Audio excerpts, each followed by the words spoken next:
ঢাকা থেকে রংপুর, দেশের উত্তরের এই মহাসড়ক এখন শুধু রাস্তা নয়, হয়ে উঠেছে উন্নয়নের সেতুবন্ধন। এই পথ ধরে এগিয়ে গেলে আপনি যখন পৌঁছাবেন গোবিন্দগঞ্জের বালুয়া বাজারে, তখন আপনার চোখের সামনে ভেসে উঠবে এক বিশাল দৃশ্য। দুই পাশে কোলাহলমুখর বাজার, সামনে ছুটে চলা 4 লেনের হাইওয়ে, আর তার মাঝেই কাটাখালী সেতু। এই কাটাখালী সেতুর একেবারে পাশে লাগানো গোবিন্দগঞ্জ শহীদ মিনার, যেটি করতোয়া নদীর বুক চিরে সোজা চলে গেছে সামনে। নদীর জলের মতোই এই সেতুর বুকে বয়ে চলেছে হাজারো স্বপ্ন, শত শত গাড়ি আর মানুষের যাতায়াত।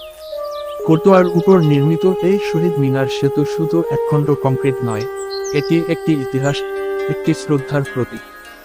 গোবিন্দগঞ্জ শহরের প্রাণকেন্দ্র বালুয়া বাজারের সঙ্গে এটি যেমন সংযোগ স্থাপন করেছে, তেমনি ঢাকা রংপুর মহাসড়ককে করেছে আরও গতিময় ও নিরাপদ।